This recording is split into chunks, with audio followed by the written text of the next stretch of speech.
What would happen if your customers became your biggest advocates? In this episode, former Disney leader John Formica explains why loyalty is built through trust, culture, and customer experience, not marketing campaigns. Join Dolan with his top 10 guest for a powerful leadership conversation.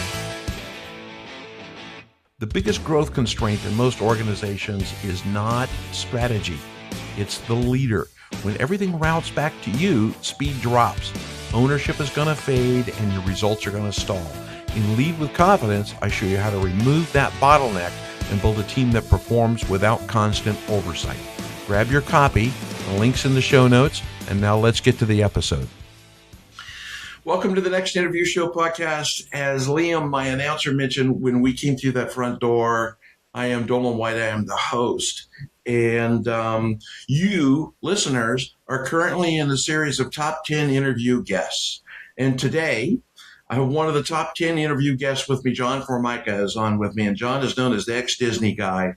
And we did an interview when I first launched the podcast, John, way back in long time ago, 2024.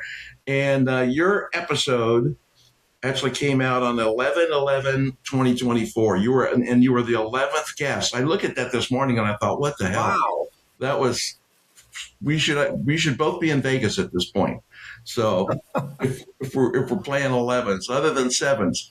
So I want to, before we get started on everything, there's a million other things you could be doing rather than hanging out with me. And I just want to tell you, thank you for being a guest on the podcast, previous guest on the podcast. The second thing is for being in the top 10. And third is just coming and hanging out with me and having a conversation for a half hour, 40 minutes about your experience, leadership, people. There's a lot of rich wisdom that you bring on this topic. So I'm pretty excited about this conversation today. So thanks for being here. The honor is mine. Honor is mine. Well, listeners, for those who have not met John, I'll read his bio, and hopefully I'm not going to tell him anything he doesn't know. John Formica is an ex-former Disney resort leader. He built Disney World, by the way. No, he didn't. And a customer experience expert. And it's a different, I was thinking this morning coming in, John, when I was about your bio, there's a big difference between customer service and customer experience. And so I want to lean in on that a little bit. You have more than 30 years in hospitality leadership, including over a decade helping open and lead Disney resort properties. And you're a winning property resort leader. And I want to make sure we share that today in Orlando. And today you help owners and leaders build loyalty-driven cultures, elevate customer experiences, create teams that people remember long after the transaction ends. And there's just a lot of rich stuff in there. So other than building Disney World, I think I got most of the bio right. But maybe we can, for those of you who weren't with us back in November of 2024, and listeners, if you were, God bless you for doing that. But we can maybe take a moment. I'd love you've got a really, really rich background because Disney's not your only rodeo. And maybe we could just spend a minute talking about kind of the arc of your career, and then let's get into stuff. A lot has changed since November 24th, so we got a lot to talk about. Yeah. Well, thank you so much, Dolan. It's kind of interesting. I guess I've been in hospitality, like you said, for 30 years, starting, as a young person working a job in a restaurant or a paper boy or you just name it. It goes back way back. And I think I get that servant mentality from my mom and dad. They're long gone, but and even further, my two older sisters. And I think we just were a family of servants. We just love to serve people. We're always happy. Family inviting people over. It was an Italian family, so come on over. We have plenty of food, and it even went further. When I went away to college, And first of all, like in high school, all my buddies used to love coming over to my house, and my parents treated them like they were, part of the family. But when I Right. went away to college, and then you kind of meet different people, different cultures, different geographical locations, how they all brought up. And a couple of them came to my house on a trip one summertime, and again, my parents just welcomed them with open arms, and whenever my parents would go visit, I went to West Virginia University, and I grew up in New York, and I went to West Virginia at the time of that. I didn't even know West Virginia was a state, and but I got recruited to play soccer there, and it was a big jump, but I loved it, and it all worked out great, but my friends came and they were like, and whenever my parents would go visit them, it was family. And Yeah. I think that's where I got the nurturing of that servant mentality, not only towards customers and guests and people that we serve, but Right. to each other, right? Right. If you're a leader, you're a servant to your staff. If you're a coworker, you're a servant to them. If you're a vendor that wants to help you, you're a servant. What can I do to help you? And I think that just helped me build relationships and care about people. I'm not perfect by any means. I'm sure there's some people that don't like me, whatever reason they don't Yeah. like me. But I try to get everybody to like me only because I learned a long time ago, and it was I can't come up with the right phrase, but someone said this. I can't remember who said this, and it really, I think, really puts the nail on the head when you say be interested, not interesting, Yes. right? And if you're Right. interested in others, if you're interested in your customers, you're interested in your staff, you're interested in your family, you're interested in your neighbors. I mean, if you're just interested in people, rather than just being interesting, right? Right. And it might have been Dale Carnegie that might have even said that in How to Win Friends and Influence People, which is one of my favorite books. But Yeah. and I think that's where it just made my career, I guess, easier. Right. It was a difficult career, obviously very challenging as anyone in the hospitality, managing hotels, restaurants, retail stores. It doesn't make a difference. Hospitality is not easy, but I thought it was very rewarding because it was in my wheelhouse. I love doing it, and got to do it with some great companies like Hyatt and Hilton, and obviously Disney. And then on my own, when I left Disney and decided to help some other companies use the model and realize it worked.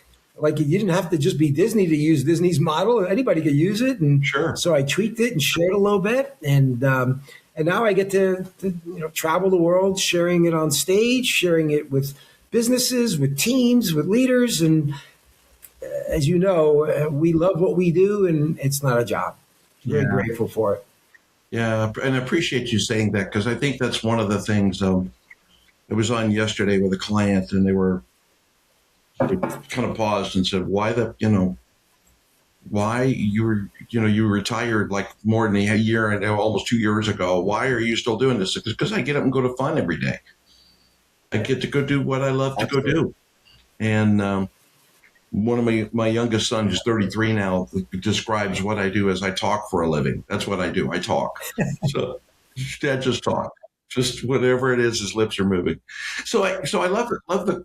Love the comments because I think, John, one of the leaders, as you're listening to this, one of the things that's really important that you were talking about, and I'll come back to it with a question, is serving, and I think a lot of others.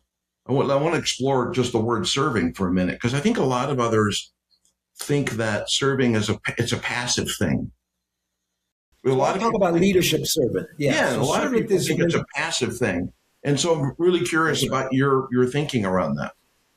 Yeah. So again, servant mentality, or as most people think of it, is serving your customers, your clients, the people who will pay you for serving them, whether you're solving a problem, whether you're providing a solution, whether you are helping them, whether you bring them to the promised land, all those things that they want. Yeah. We serve them so that they can do that. And that's absolutely great. And those that are more successful in serving people the right way and taking great care of their customers are more successful. When you think of servant leadership or servant mentality of leadership, I believe servantness is to help someone be successful And sometimes you serve them by thanking them to reinforce what they do as a success. But sometimes we need to serve them to give them an understanding that they need to do something differently to get better. So maybe it's constructive feedback, Right. which you're serving them. And people think, well, but aren't you mean? No, I'm not mean. I'm telling you, Dolan, if I want you to be better, and if you want to be better and as great as you say you want to be, then what you're doing is not the right way. So let me show you the right way of doing it. Or I want to help you with consistency, which means I'm going to be on top of you and saying, listen, you told me you were going to do it, and you're not doing it consistently. I'm not doing it to be disservient. I'm not being a nag. I'm not being mean. Right. I'm just want to do whatever I can. So how does a leader serve an employee or a team? It could be a team. It could be an individual that each of us need to be served differently. Some need to be more attention, more appreciation, more recognition.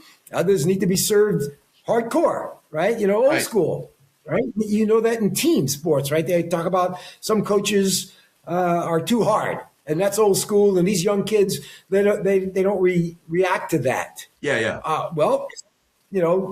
I think Alabama was okay with Nick Saban. He was pretty hard. Yeah.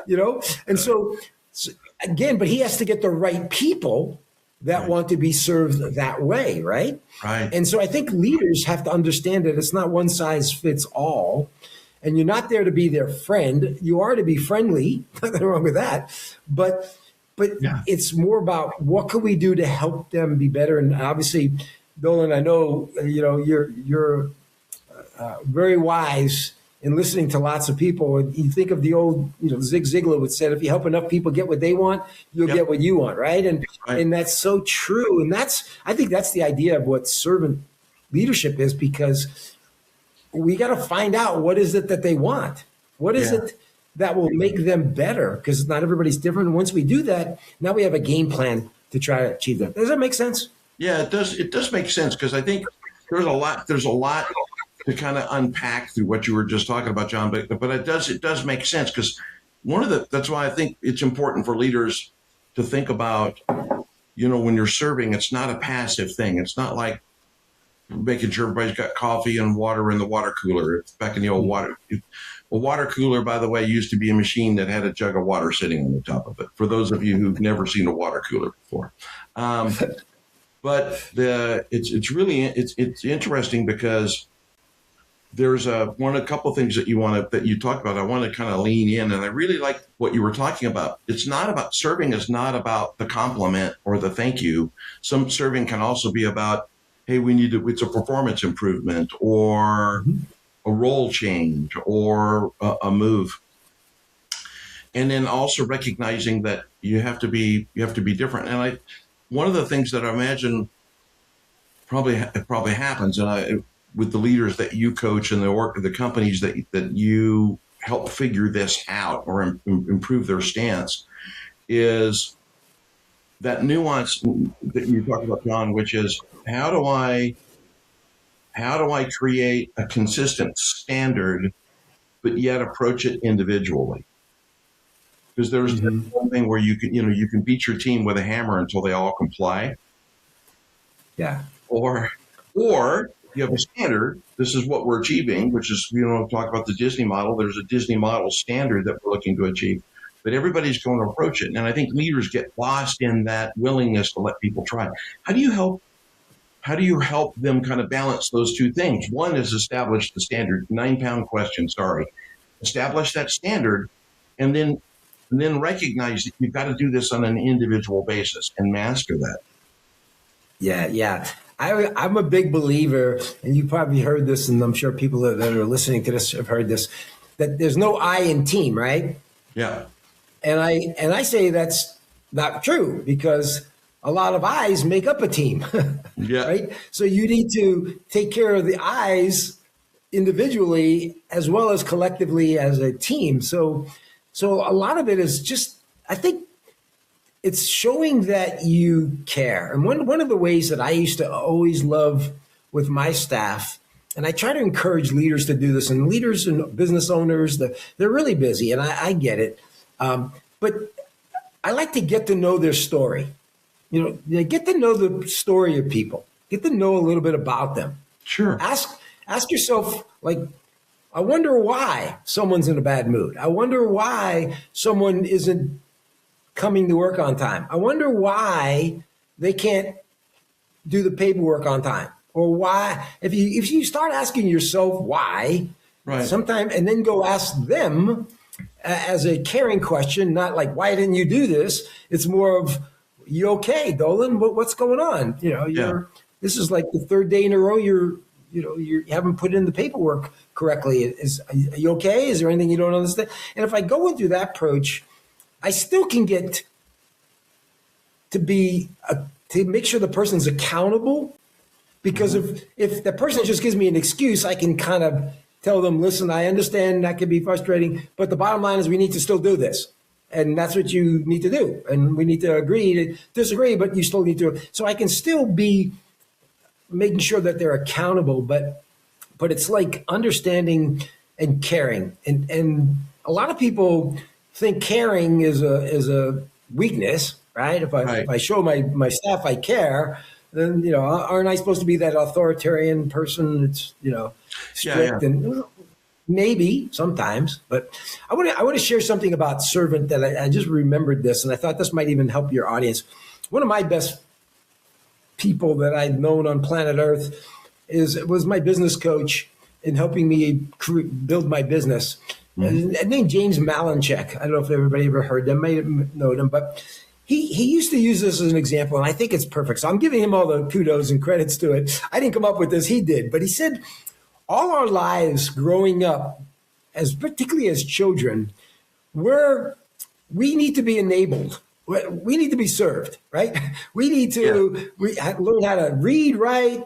We need to learn how to eat. We need to learn how to walk across the street and look both ways. We got to learn to do all that stuff. So we're so used to being enabled to do that. But once we become adults and leaders.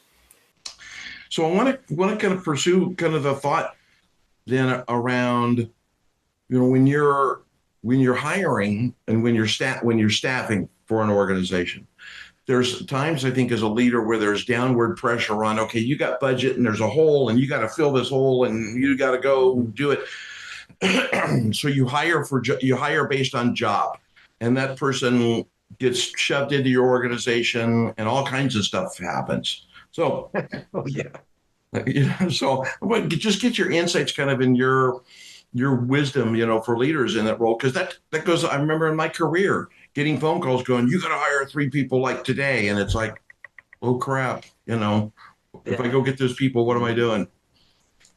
It's so true. And you and I know, we get it. We understand the urgency. We understand we're running a business or a department, an area.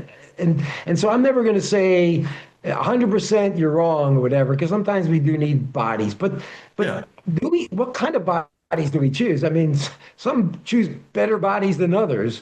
If you're just getting a warm body, then that may not be the one. But hopefully you've gotten a body that is somewhat going to work out, and you hope. Right. You cross your fingers and hope.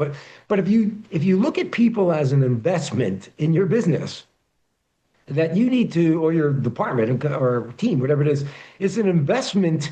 You're not going to just, if you're in the stock market, you just don't throw money away into any stocks. You do your due diligence. You say, is this going to be a good stock? Is it on the way up? What's the history? You're going to take your time. So leaders have to think of that, because they are throwing away money if you're just going to have turnover in a revolving door. But what I like to focus on when you say hiring, there's a couple of things that people need to understand. One, you have to figure out what is it that you're looking for first before you can find the person or people to fill that hole, whatever it is. And you can't just say, I need a customer service person. Or you can't say, I need somebody to answer a phone. Or I need somebody to wait on tables. I need somebody to bus tables. What is it in their role that they play that makes them successful in that role? That's the kind of person you want, Yeah. right? Yes, Yeah. anybody can bust tables, but you want them to bust tables the way you want them to bust tables so that everybody feels like this is a great helper and they're a team player and they understand the Sure. sense of urgency and they do it with good they have good quality. They don't just, wipe a table and leave crumbs on the chair. I mean, you want somebody, so you always assume that you can get that warm body, which I always call a square peg in a round hole, Yeah. right? Yeah. And you think that they're going to learn your culture, learn your expectations, understand how you run things, and that's how you want them to run things. And yeah, there are people that will be a sponge and might do that, but some people don't want to do that. And Right. it's kind of too late to find out 6 months later that they don't want to do it. And you've hired somebody, or maybe 30 days, they tell Right. you they don't really want to do that, right? Yeah. And it's so frustrating. So I would say find out what is it that you want, and the best way to do that is go, if you have core values, if you have something that you stand for, that's what you hire people based on. And that tells you that you believe in them and that's a priority. If it's a priority, then you're going to hire people on that priority. Core values are something that I always say, you either make core values a priority, you recognize core values as a priority, you celebrate core values as a priority, Right. or you tolerate those who Ah, don't live I those love core that. values, right? Yeah. And so if you don't, if you're one of those leaders that tolerate it, then you have no core values, right? Yeah. Right. So we want to make sure we do that, and it'll, again, it may not be easy to do it, and there's lots of resources. I do workshops on how to find, interview, and hire great people, and never have a bad hire again, because you just follow my 8 steps. Do 8 steps. Can you do that in 5 minutes? No, but it's an investment. And would you rather not have to do this again? If you don't have time to do it once, you're not going to have time to do it twice, three Yeah. times, or 4 times. Right? So all Yeah. of those things are important. Is that kind of what you mean from hiring? Yeah, it is. It is. And I love the insight, John, because I think one of the things that, as a leader, when you're in that moment and that panic where, I got to fill the hole. I got to plug, I've got a ship, right? And I got a hole in the deck and I got water coming in and I got to plug that hole. So I'm going to grab Andy and I'm going to beat Andy until he fits in that hole, right? And Andy may not like that hole, or Andy may not even like getting wet. I mean, we don't know. Do we stick him in the hole? Sorry, whoever Andy. If you're Andy and you're listening, I'm not talking about you. Um, but I really like that because I think there's that opportunity to really look at alignment with that person. Are they really part of the culture? Because if you disrupt the culture, you disrupt the team, you disrupt. What's the old saying, John, around a bad apple spoils the barrel or something like, anyway, something Yeah, like that, absolutely. right? Yeah. And You breaks you that are you team. are so right. And Dolan, in today's world, um, what's interesting, and me being old school, I used to say, listen, you're not going to get everybody on board, but just keep Yeah. rewarding and recognizing those that are on board. And the person who's not on board is either going to leave or they're going to jump on board. They're going to realize they're not getting any recognition, they're not getting any appreciation and acknowledgement, and eventually they're going to leave or they're going to conform, right? In today's world, I think we're switching that a little bit. And I think that one person is influencing the others. So now Yeah. you're getting the good people, and your all stars are going, well, why should I do this? Or maybe they're right. And that negativity and that the lackadaisicalness and all the things that bad apple is doing, it's now spoiling everybody else. And we have to be really, really sensitive and aware of that, because they can do it pretty quickly, and quiet quitting, all those terms that we hear today, we don't know what's happening until people leave, and we're like, why? And it's because maybe that bad apple influenced them, Yeah. frustrated them, all of that. And after a while, you go, you know what? I don't want to work here anymore. I can't take working with John. He's driving me nuts. He's a pain in the butt. He doesn't do anything. I'm stuck doing all the work. Instead of saying, well, John's got to conform to us, I start getting into John's negativity world, and then I leave, and you lost a good employee. Yeah, I think that's a really important point because I think there is the from a leader's perspective, if they're not really noticing what they're noticing, they're not really paying attention to the team and being tuned in. Like one of the things that I love what you said earlier, John, around, if somebody's missed a deadline 3 days in a row, go ask them, go find out if they're okay. Go start there, right?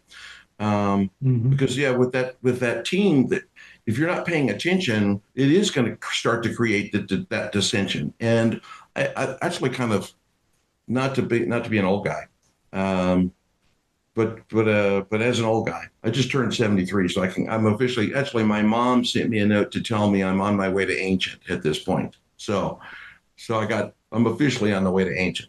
Hey, Um, I'm right behind you, buddy. I'm right behind you. yeah, it's that thing. But it's funny because I listened, there was that I think there was that momentum kind of in decade or so ago around, hey, they'll eventually that person will conform and they'll either get in line or not. And I do think part of the generation that we're working with that's currently you know the biggest spenders in the world now are not our generation. It's a younger generation, Hmm. right? The leaders coming in 30, 40, 50 that it has flipped upside down. I love that you mentioned that because now it is when you have that, we'll leave it as a bad apple without being a bad person. But that influence, it's not about them falling in line. It's about the damage that they do to the team, and the team ultimately going, "I'm out. If this is your level, if you're willing to accept this as your expectation, I'm not going to stay." Hmm. So what do It's you? it's kind of Go ahead. it's funny, Nolan. It's the term people want to soar like eagles, but they get to work with a bunch of turkeys. Yes. Yeah. Yeah. Yeah. So how can I soar like an eagle if I'm working with a bunch of turkeys? I'm never going to learn to fly. I'm never going to learn to be an eagle. And then they like, who hired these turkeys? Right. Right. Exactly. And then it's funny because there's a thread, John, that you talked about that stitches it all together, right? And it's funny in a lot of organizations. As a matter of fact, I listened to the start of a podcast this morning, and the podcast opened up, John, by this gentleman talking about the fact that core values inside of a business are actually a hindrance. And I kind of went, all right, let me listen to what you got to say, and hear what you got to Yeah. go.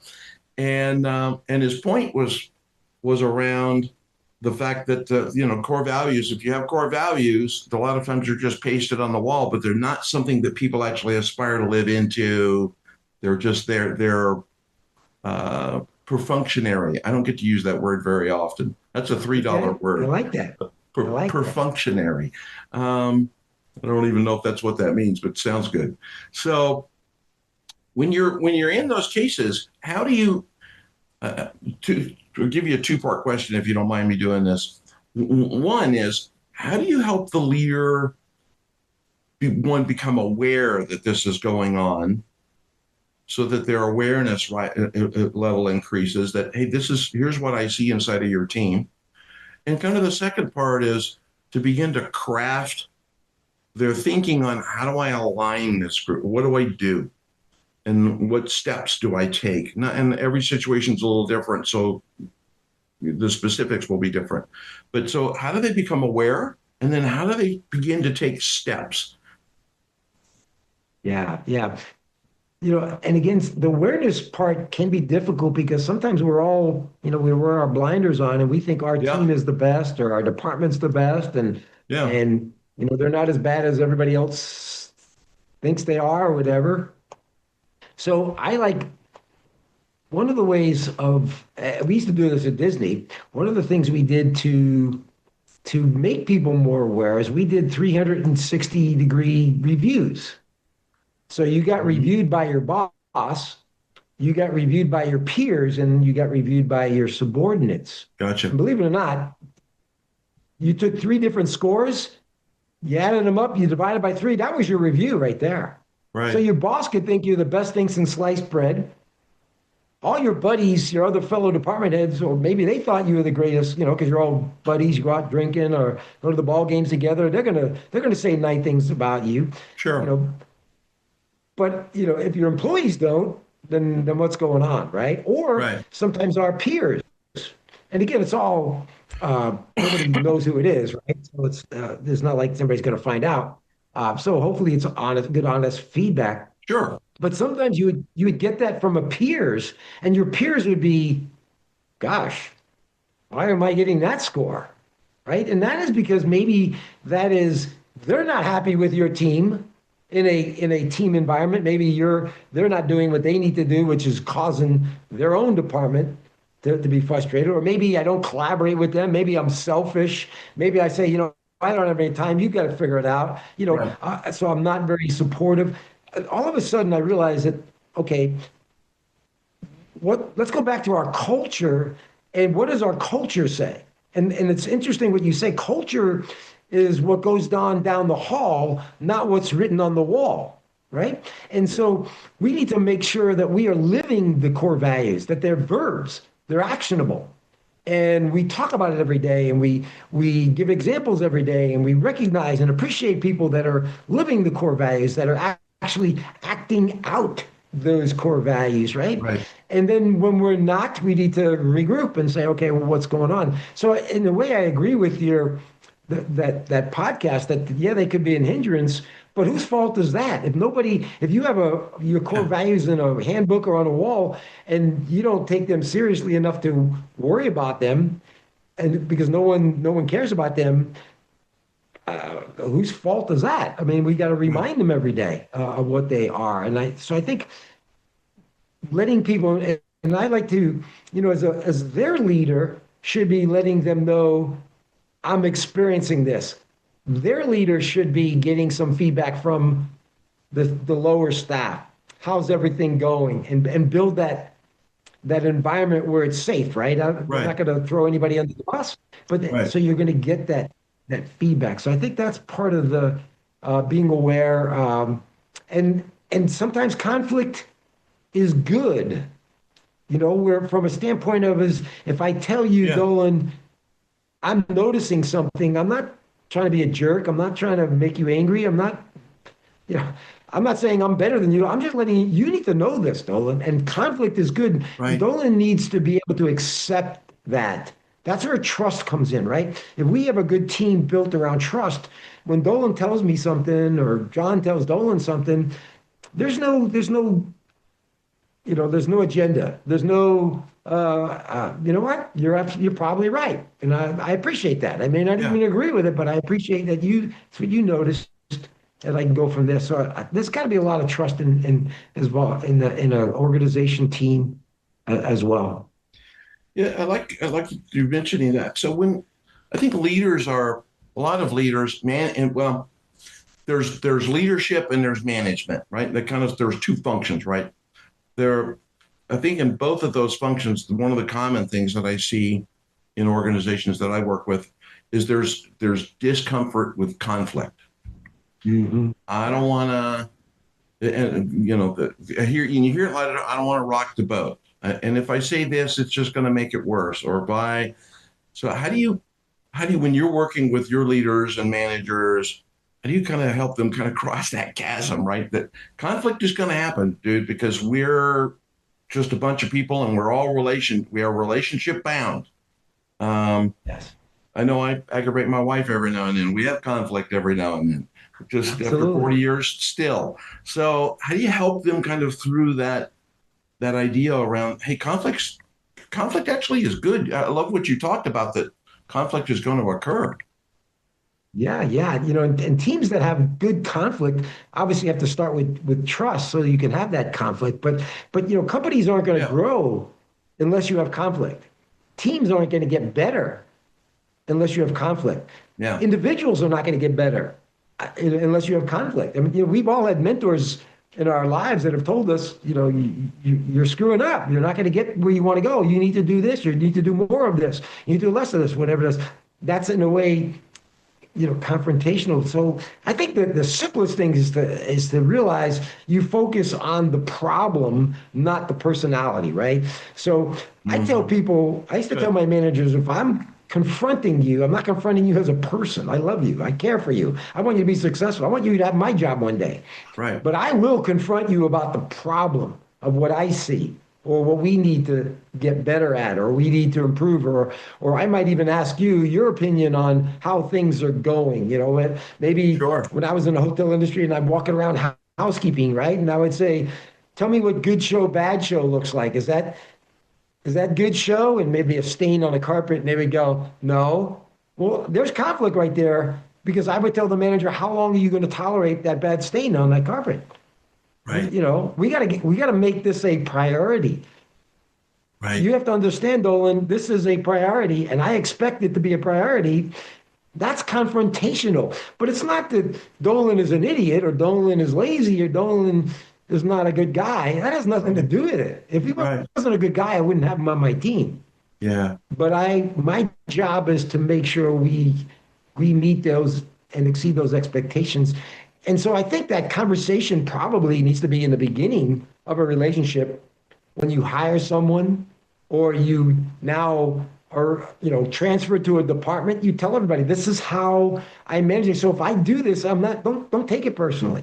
Right. And some people have a hard time giving it because they want to be liked. They don't want anybody hurt anybody's feelings, right? And Yes. confrontation is not easy for anybody, right? And even it was difficult for me because again, I had that servant mentality. I Sure. gotta I gotta serve everybody. I gotta make everybody happy, and that person's not gonna be happy when I have to tell them this, right? Right. But you just realized I had to switch it. It's about the problem. But again, if I've never told somebody about that and I just hammered them, they're gonna think it's about the personality. Yeah. And now Yeah. we have a disconnect. So I want to make sure there's no disconnect. There's no misunderstanding before we even get started. And you know what, Dolan, maybe I'm doing things wrong too. And I I know that you're not doing it because I'm the boss, and you're not doing it because of you want my job, and you're not doing it to make me look bad. You're Right. doing it because you want the department to be successful. You care enough to tell the boss. I mean, one of the questions I used to always ask, what are we doing around here that's stupid? Yeah. And Good my question. staff would say, you want to know? And I'm like, yeah. And they would tell me, and I would go, gosh, I'm sorry. I didn't mean to do that. Or maybe, well, I don't know why we're doing this. Who told you to do that? Well, the last manager said, well, don't do that anymore, right? But you have Yes. to be humble, right? You got to be able to humble and say, we all want to get this better. And then once that's over, you go right back to great job, Dolan. Keep up the good work, right? And Yeah. you move on. Yeah. I love that. And leaders, I think if you would go back again, go back, hit the rewind button, go back a ways, listen to what John was saying. I love your just the concept of just a simple thing of separate the person from the problem. It's one of the things that one of my favorite things I tell people is unless you tell me I'm short and overweight, it's all business. And if you tell me it's short, if I tell me I'm short and overweight, then I'm coming for you. Then we got a whole different problem. Um, but I think that's really important, and I think leaders get hung up on that idea, John, around if I'm going to approach them from a conflict perspective about a problem we're dealing with, that they're going to interpret that I'm attacking them, that person, and Yeah, they're going to be sensitive, and I'm going to hurt their feelings, and I don't want to hurt their feelings because then that means it's going to get worse, and it spirals from there. And there were a couple absolutely. of things that you said. One thing I think is really important, leaders, when you go back and listen to this again and write this down, is set that standard early. Mhm. Set it on day one. Talk about this. Talk about the culture. Talk about core values. Talk about the aspiration that you want to live to. That that big stain on the carpet is not an acceptable thing. Um, Absolutely. From the beginning, and at Disney, obviously we hired people to make people happy. That's the reason why you got hired. As Walt said, we're not hiring you to do anything other than make people happy. Right. Now, how you do it, and you have tasks and responsibilities to make the parks and resorts the way they need to be, but the bottom line is you're there to make people happy, not only guests, but your staff and environment, right? Because we're supposed to be the happiest place on earth. And as Walt would say, it takes a happy crew to produce a happy show, right? And so we let people know in that hiring process of why they're hired. They're not hired to do a job. They're hired to make people happy. And we will, gosh, the questions that we asked and we dove into interrogating people, even an hourly person, to find out, do you really want to make people happy? Or do you just want a job at Disney so you get free tickets, right? Right. To get into the parks. And so once we figured that out, it became, we understand. So at Disney, we had what was called 2 days of traditions training, and before you even start your job, you learn about the core values. You go out into the parks and you do this homework assignment, and you go into the resorts and you talk to guests in the parks, and you talk to guests, and you're filling out. I mean, it doesn't make a difference if you're a housekeeper or a manager. You're all in this together, and you're asking questions, and what you're doing is you're identifying those core values in action. Right. Or the result of someone fulfilling those core values, where obviously an employee loves working here, or a guest loves loves the experience that Disney provides them. And then you talk about it. So when you're ready to start your job, you are ready to go. You understand it. Not those 2 days are what Disney called an investment in you. Right? Yeah. We're taking 2 days, has nothing to do with your job. We're not talking about benefits. We're not telling you where to park. We're not telling you what to wear. We're just focusing on the core values of our story of Disney and Walt, what he stood for, and that you got hired, and darn it, you are really lucky and ought to be fortunate that you got hired for this company, because not everybody does, right? So you made that Yeah. So let's set you up to succeed. And if you do this, and I used to think, like some people say, well, it's a cult, or, you get them to drink the Kool-Aid. When I was opening up hotels, though, and again, like, I didn't understand this Disney thing. I mean, I was embraced at Disney, and I went through traditions training, but I had to get hotels opened. So I needed staff like right away. Right? Yeah. And so I'm like, hey, when are we going to get more bodies? Oh, they have to go through traditions training first. And I'm like, what? Are you serious? I mean, our hotel's opening up in 30 days. I got to get these people. And they go, John, they got to go through traditions, and it's not scheduled till next Tuesday and Wednesday. And I'm like, oh my God, this Disney company is so structured. They're going to drive me nuts. I don't know if I'm going to make it. Yeah. But when I saw what they looked like and how they acted after traditions, Right. I got it. I go, now I get it. Because they are so much ahead of the game, so eager, so excited, they're all in. Yeah. So when I have to now give them what the expectations are, they know why those expectations are important. They understand that cleanliness is an absolute. They understand that greeting and being approachable and being they understand why. Yeah. That's the key. And I think a lot of businesses and managers forget the why behind it. They just tell you what you need to do, and they become taskmasters, but they don't understand. They don't give the why. Well, in those 2 days, you learn the why right away. Yeah. And it makes it so much easier. So much easier. I think that's a super, super important nugget, John, about understanding the why. Because it's when you understand the why, now it's personal. Now I know my influence on the why. Now I know what I do and what the why means to me. Mm-hmm. And you can That's feel right. like, at the end of the day, when you go home and your person, whoever your dog or your cat or your spouse says, "How was your day?" and you say, "Here's what I did. I had a great day because here's why." Right. Yeah. And I give you an example. I worked with a company, and they had their core values, and so I started talking to the employees. Could you name one? They couldn't name one. Now it's in their handbook. of course. They were told the core values during orientation, which we know. You get a 100-page document, and you got to read it and sign it.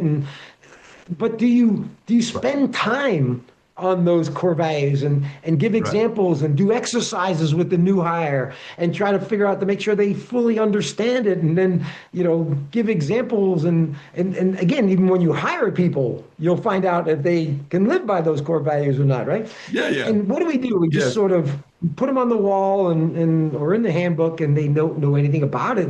And I tell the managers, man, I had to go tell them, boy, you talk about conflict. Here they hire me, and I had to tell them, you guys are going nowhere. Let me tell you right now, you've just wasted money on hiring me to do training for your staff because I can't fix them. You guys screwed them up so badly, I can't fix them. We got Yeah. to start all over. I Right. said, why teach them how to do a customer service and provide great experiences for guests if they don't know why? Right. Yeah, that's so that's so important. One of my favorite CEO rules is whatever you think the problem is not. Yeah. It's something else, right? And the role is to help come in and find it. And that's a bitter message, John, to go back to sit down with that leader and go, so here's the problem. We got to build this. We got to pour some cement. Let's pour cement, and then we'll build a house. So That's right. That's I think right. That's the foundation. I think that's Very awesome. good. So one of the we're could kind of come into the. I told you there's no elegant way out, but we're getting close to that. So two things. The very first thing is, if you're watching the podcast, I have in my hand a book, and if you're listening to the podcast, it's called "Making the Customer Experience Magical Now: How to Succeed in Business and Beat Out Your Competition Today." And when I picked this, still pick this, it's still dog-eared. I pick it up occasionally, John, and read your book. So go get the book. There's a bunch of ways to go get it. The book will be in the show notes. There'll be links to it, and there'll be a picture of the book in the podcast. But one of the things that I was thinking about this morning, John, was kind of two aspects, and then we'll kind of wrap up after these. The very first is in the title of your book, Beat Out Your Competition Today. And in the world we're in, we're kind of in this weird, although it's not a new topic, it seems to be because it's hyped up a lot. AI. Mm-hmm. AI. If I do AI, I'm gonna beat my competition. If I do AI, which creates some uncertainty. And I want to maybe just take a moment. And I think AI is important. There's a lot of things that it does for us. It's here, at least publicly now after almost 25 years. So it's here. It's like being in a band and having your single get to number one after 30 years. There you go. But one of the things that just maybe lean in for a second, if you don't mind, John, around the fact that people are your competitive advantage. It is the people. It sure isn't. We think about any of us go to a business, go to a restaurant, right? The food is good, but we don't remember the food. We remember the person who served us. Right. How great they were, how nice they were, how friendly they were, how they educated us, how they cared, how they, and that's what we talk about. Food is food. Yeah, you got to have good food. If you're a restaurant, you got to have good food, right? Sure. We know that. But it's the people serving the food is really going to differentiate. And I think AI in the customer experience can be very valuable in lots of different ways. If it can expedite things faster for your customer, good, right? If it provides you more information about your customer, good, right? So now I can serve them better. Because now I use AI to get a history. I get AI to get feedback. I get AI to get data. Sure. I get AI. All that is great. There's nothing wrong with that. But how I use it in a human element way will differentiate me from everybody else. And there's always going to be a human element in everything. And if the person, I always say, when people talk about AI and technology and everything like that, there's a great saying that if your staff is just as good as a computer, your customer is not going to go to your store, right? Yeah. Because if your staff has the personality of a computer, I might as well just go online and do this. But if the staff is helpful and willing and friendly and building those relationships and that makes me feel good. People go out to dinner or go shopping Yes, a lot of people do online. Just know, but just ask my wife. I mean, it's retail therapy. She likes to go touch things, feel things, right? And try things on and look in the mirror. You're not going to ever lose that. AI is not going to do that. Maybe they will. Maybe they'll, put it on my body and the computer will see it from my laptop. I don't know, but there's still a there's still a human element where we can touch someone in that transaction somewhere along the line. Maybe before, maybe during, maybe after the sale. If we can add a human element into one of those, all three or some of those, I think that's going to differentiate you from everybody else. Because otherwise, you can't compete on technology. You can't compete. If I'm a retail store, I can't compete with Amazon on price and those and variety. I'd have to have a warehouse, the size of a Walmart. I'm just a mom and pop running shoe store. I can't have every single brand, every single, but you can provide great personality, great information, help me so that I buy the best running shoe or understand why I need this shoe, or I go into a store and I say, I just need a shoe, but I don't want to spend over $100. Right. Fine. Well, what question do we ask? Do we just say, well, the shoes that are under $100 are over here? Or do we say, well, why do you need a running shoe? What are you looking to do? Well, I need a new shoe because my feet hurt. Well, now we have understanding of that maybe I can get you into a better shoe that'll stop your feet from hurting, and you'll be able to exercise more, you'll be able to achieve your goals. Well, that shoe's $120. But if I've solved their problem in that personality and I cared about them, whether they choose that 120 shoe or not, but at least they walk out of the store knowing I've educated them. Right. They like that store. They like it. And who are they going to talk about? The person who helped me. So I think, there's certainly ways technology is not going to go anywhere. AI is not going to go anywhere. And it's going to get better and better. Yeah. But I still think there's a human element. And maybe I'm old school, though maybe people say you're an old fart. You got to get with the times. But I still know there are customers out there, and my wife is one of them, that you got a touchy feel, wants to talk to people, wants to ask questions. And it's a lot easier to go into the store.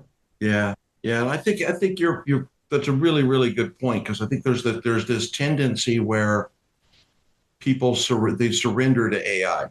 So I'm just going to let AI do it, and I'm going to surrender to it. And the other thing, I was writing on this yesterday, and one of the things that I've seen AI do was, in some cases, is it helps you very confidently go down the wrong pipe. Yeah, could do that too. Just because AI said this is where you got to go, just very confidently. And I love your point, because I think it's that human in that moment that has empathy, or the ability to make the decision, or the ability to kind of step into it. I don't know if I don't know if AI has empathy yet. Maybe they're working on it, but I haven't heard great things about empathizing in AI. And so again, empathy is putting yourself in their shoes and understanding and caring and listening and those sort of getting to know a little bit about them. I don't know if AI is there yet. Yeah, I don't know either. There's debates on that, but we'll have next episode. We'll just talk about AI. Then we'll just get into that. So a couple things. The last thing that I wanted to just kind of talk a little bit about is this is your podcast, and you're back helping me as one of the top 10 guests, and I'm extremely grateful. So it's for tracking you down at that event in Los Angeles in 2024 and coming and saying, hey, not only am I going to buy your book, but I want you to come be on my podcast. And you went, and I went, I have no idea what the hell I'm doing, but you went out and do it anyway. So one thing that I think is really important for people is, and I see this to leaders in every podcast, don't do this stuff alone. Go get help.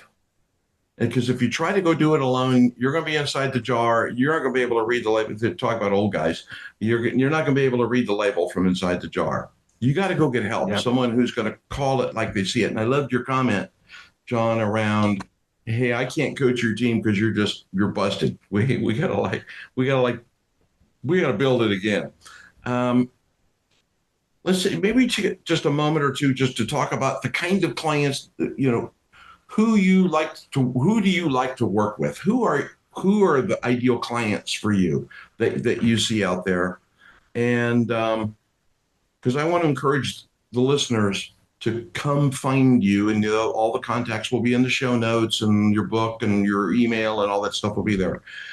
But I think it's really important that we leverage mentorship in the moments where we need it. And I think today one of the things that's incredibly important is leveraging expertise, like the expertise that you have around customer experience, about experience, and building that team for that in the midst of all the hubbub around AI and velocity, and I'm going to fire people, and there's all this culture stuff that lives underneath it. So, long preamble to the question of who who are your ideal clients? Who do you work with?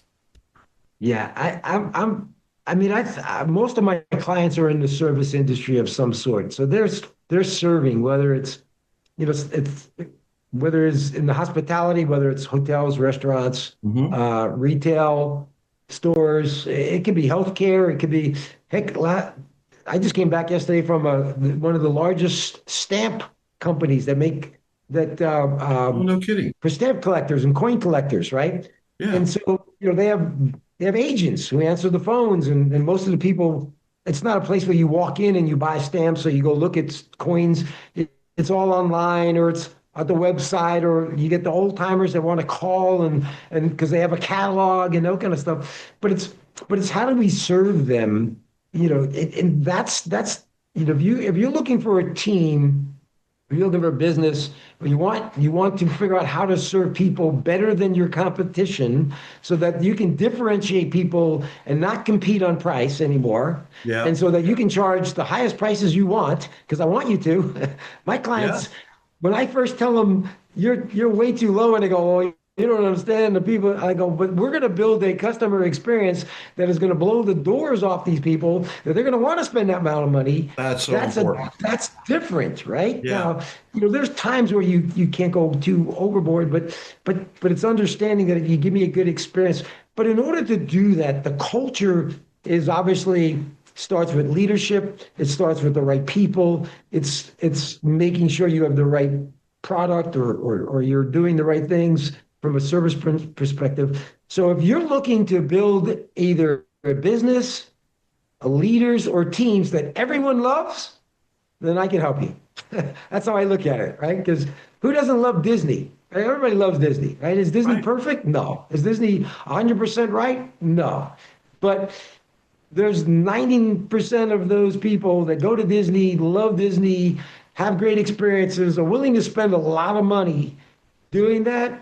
Oh, yeah. uh, what can we learn that they do, that we can kind of understand why they do it and how they do it, and then connect the dots and figure out how we can do the same thing. And that's kind of what I do. I kind of draw that bridge together to help them utilize the Disney success model, whether it's hiring, whether it's leadership, whether it's training, whether it's building relationships, whether it's creating what I call a whistle while you work environment, where it's, we all have tough jobs, but you got to enjoy what you do, no matter what you Right. do. And how do we create that environment where people want to do it, not feel like they have to do it? Anything in those capacities, reach out. I'd love to help. They can go to my email. I can even schedule a free strategy call, I call it a discovery call, just to figure out, no obligation, just to see if we're the right fit. But more importantly, what's your biggest problem? Maybe I can go, because I think I learned this from my mentor, Dolan, and I try to understand this to others. One of the biggest mistakes we make when we say, I think, Oh, yeah. right? I think. And you might think it's the way to do it, but there's probably somebody that might know how to do it a little bit better. And if we can go out there and learn, whether it's through books, podcasts, your podcast, I listen to, many of your guests, I get your emails.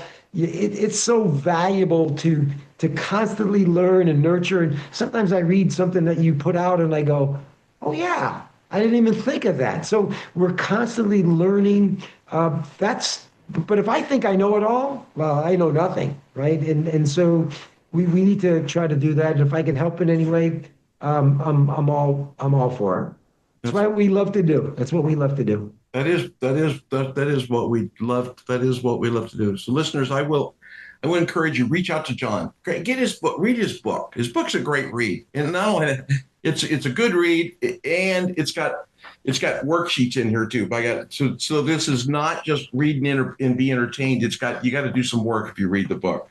So I want to just as we wrap the podcast. Well, there we go. There's an elegant. I'll start using that as my ending podcast message now. Almost 100 episodes where I can figure out. Okay, so as we wrap the podcast, as we wrap up, I want to just two things. Very first thing, John, is I want to tell you thanks again.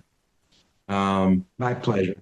It's just a joy having the conversation with you, having an opportunity to talk about leadership with a great leader and someone who's been in the trenches and having been in Disney.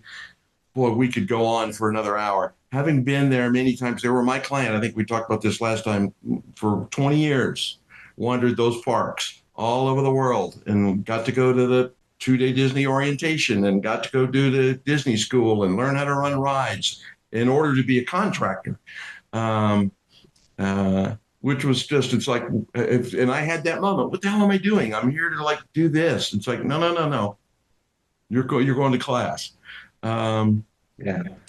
And to understand the investment that it takes. And then to talk about, conflict and the importance of conflict and how we communicate in the 2 Ps, right? Problem and person, or person and problem, separate those two. There's just a lot of richness in this conversation. So thank you for being here. Thank you for being willing to be to do this 2 times, even though it's been a gap with me, and just come hang out, man. Thank you. It's an honor, Dolan. Thank you very much. I'm on a lot of podcasts. Yours is one of the best. It's turned out to be great. I can't believe I was one of the first few that joined you, and you've come a long way. And though I knew you would, your personality, you're a giver, you're a server, you're out there, you're serving your audience, serving your members. And it's an honor. And again, ask me anytime, and I can talk to you for hours as well, and learn from you as well, just as everyone else does when they listen to your podcast. So thank you again. It's been an honor to be here. And if I can help any of your people out there, I'm easy. I just love to do it. It's not a burden. I don't want to bother John. It's what I do. And if I didn't want to do it, I'd tell you. But I love doing it. So thank you. It's an honor to be here. Love that. Thank you. Humbled. So listeners, as we close the podcast, same 2 things we say at the end of every podcast. The very first is give the podcast a no, like, share, subscribe, follow, comment, something from that possibility. And what that does, it has nothing to do with creating a vanity number. It elevates the podcast. Talk about AI and algorithms. It elevates it so it can be seen. The reason why the podcast needs to be seen is we're all on the hook to help each other. My personal mission is to empower 1 million leaders. I can't do that alone. We do that together. So if you know a leader who can learn something from what John talked about today, share the podcast with them. The last comment always in every podcast is take 1 moment, 1 thing from the podcast, and move the podcast from entertainment to action. Go try it. Go test it. That's your pivot point where you send John a note to go, hey, I tried your thing. This is what I got. What do I do next? Pivot it from entertainment to action. Do that, and you're a leader. Listen, and you're a follower. Grateful for having everybody here. Thank you. I'm Dolan White. I'm the host of the Next Interview Show. See everybody next Tuesday. We're on our way up to the top 100. See you then. Thank you. Thanks for listening to this week's The Next Interview Show podcast. Be sure to subscribe to the podcast and then take time to turn what you heard here into action.